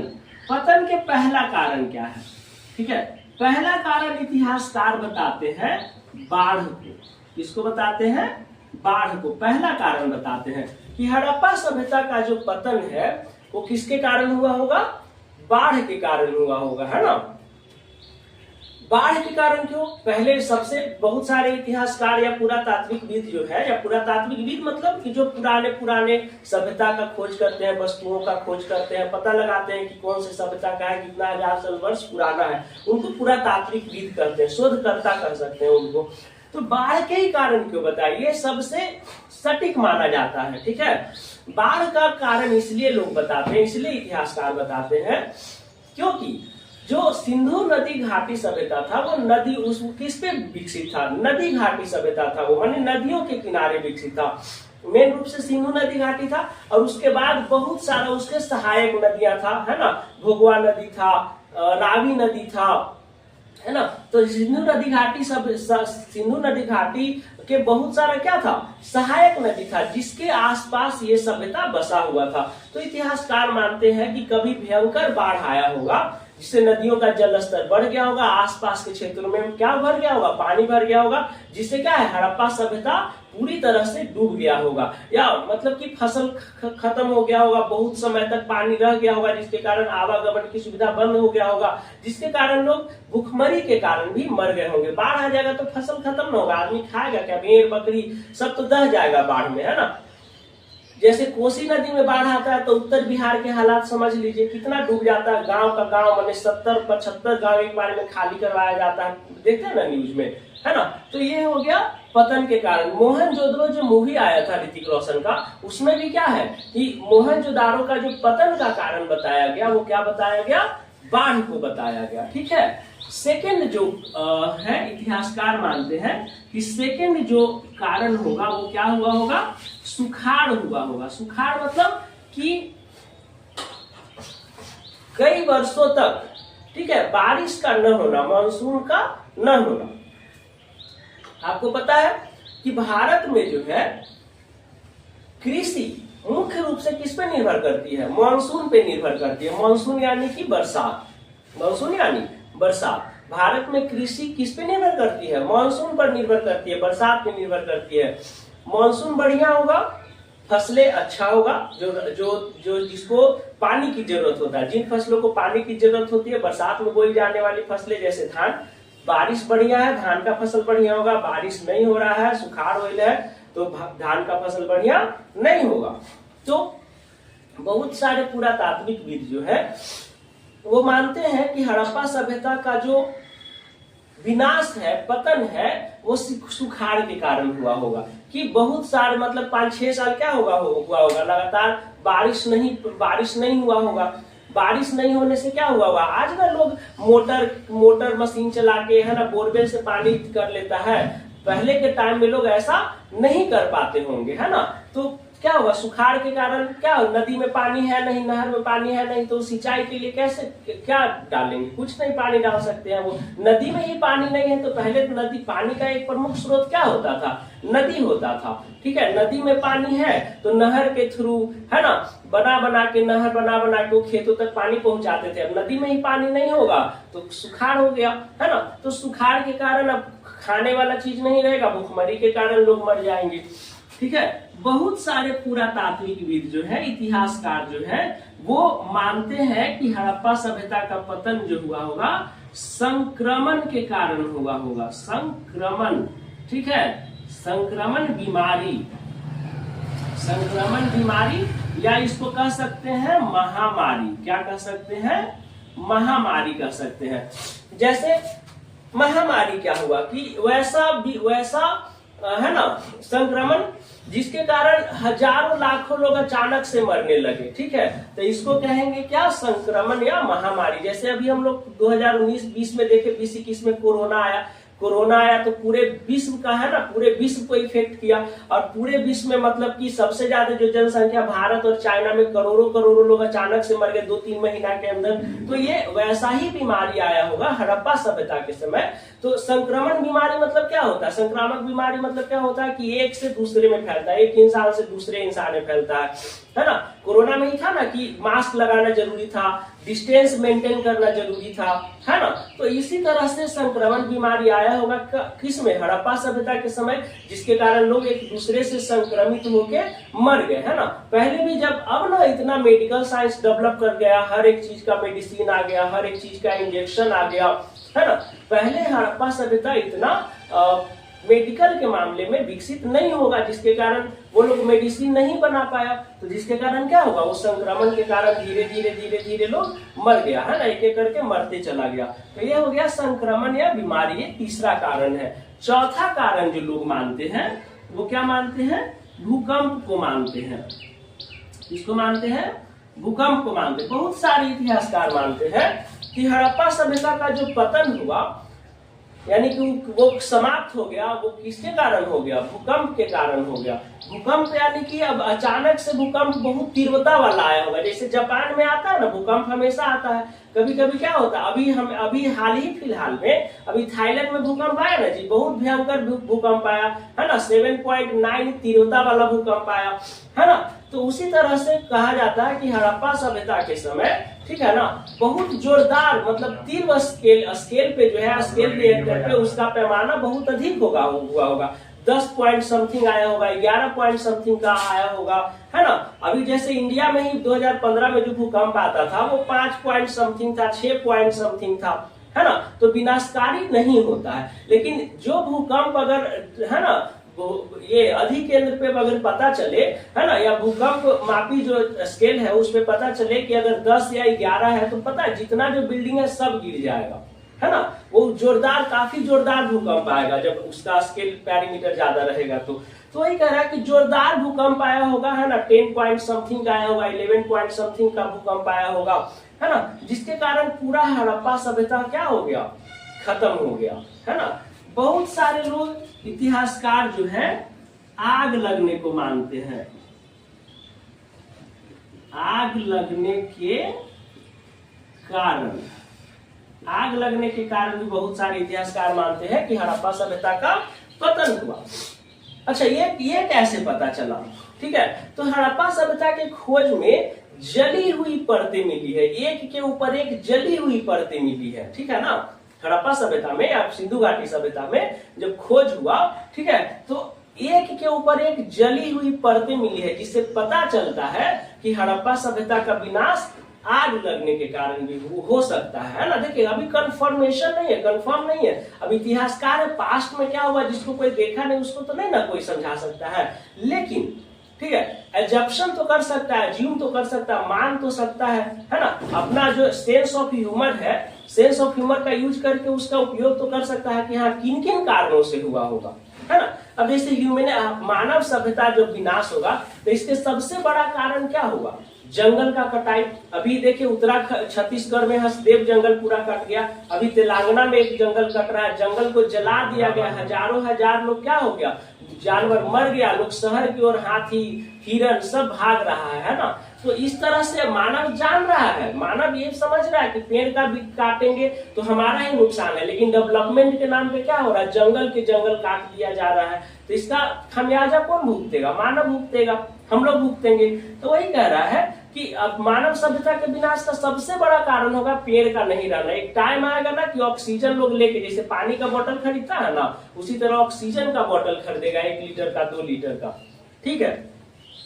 तो ये जो है हड़प्पा सभ्यता के पतन का कारण क्या बताया गया, आग का लगना, है ना। क्यों ऐसा, क्यों आग के लगने को क्यों कारण बताया गया, क्योंकि वहां हड़प्पा सभ्यता में जली हुई परतों मिली, परत के नीचे फिर जला हुआ परत, फिर उसके नीचे जला हुआ परत, इस तरह से कई परतें जली हुई मिली है। इसलिए लोगों का कहना है, इतिहासकारों का मानना है, पुरातात्विक विदों का मानना है कि हड़प्पा सभ्यता का विनाश किसके कारण हुआ होगा, आग लगने के कारण हुआ होगा।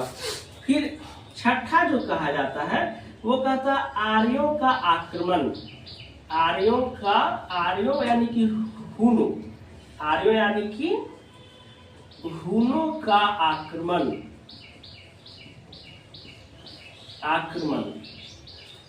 ठीक है, आर्यों या हुनों का आक्रमण। आर्यों या हुनों का आक्रमण का मतलब क्या हुआ, आर्यों या हुनों का आक्रमण का मतलब हो गया कि जो बाहर से आए, है ना।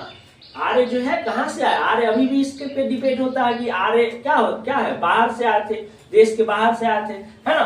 तो आर्य जो है क्या थे, देश के बाहर से आए थे, और उन्होंने अपना साम्राज्य को विस्तार करने के लिए, ठीक है, साम्राज्य के विस्तार करने के लिए क्या किया होगा, हड़प्पा वासियों को पूरी तरह से क्या समाप्त कर दिया होगा, मार काट के पूरा क्या कर दिया गया होगा, समाप्त कर दिया हुआ होगा। अब देखिए ऐसा क्यों कहा जाता है कि हुनों के आक्रमण द्वारा हड़प्पा सभ्यता का विनाश हुआ, तो नरकंकाल, इतना सारा नरकंकाल हड़प्पा सभ्यता में मिला है, इतना सारा नरकंकाल, ठीक है, कि और सबका मरने का लगभग टाइमिंग एक ही है, इसलिए कहा जाता है कि हुनों के आक्रमण द्वारा हड़प्पा सभ्यता का पतन हुआ होगा। आर्यों का आक्रमण में जैसे मोहनजोदड़ो हम आपको पढ़ाए है ना जी, मोहनजोदड़ो, तो मोहनजोदड़ो में हम आपको पढ़ाए हैं कि इसका अर्थ होता है मृतकों का टीला, मृतकों का टीला, ठीक है ना। तो यानी कि एक ही जगह पे, है ना, मार मार के एक ही जगह पे इतना सारा लाश का नरकंकाल है, ठीक है, इसीलिए कहा जाता है कि आर्यों या हुनों के आक्रमण द्वारा, है ना, हड़प्पा सभ्यता का विनाश हुआ होगा। ठीक है। मतलब कि लोग आप जैसे है ना, अपने कैसे पहले के राजा होते थे, एक अपने साम्राज्य को बढ़ाने के लिए दूसरे राज्य पे क्या करते थे, आक्रमण करते थे, वहां के पूरा जो सैनिक था उसको मार काट के, राजा के मार काट के वहां के साम्राज्य को अपने साम्राज्य में मिला लेते थे। उसी तरह से पुरातात्विकविद इतिहासकार मानते हैं कि आर्यों जो है, जो बाहर से आए थे, उन्होंने हड़प्पा सभ्यता पे आक्रमण किया होगा, धन संपत्ति सोना चांदी लूटने के लिए या अपने साम्राज्य का विस्तार करने के लिए, है ना, उन सबको मार के और अपने साम्राज्य में मिला लिया, और उसके बाद हड़प्पा सभ्यता का इस तरह से पतन हो गया। आई होप कि ये जो पूरा चैप्टर है हड़प्पा सभ्यता का, एक एक क्वेश्चन आपको बढ़िया से समझ में आया होगा। ठीक है।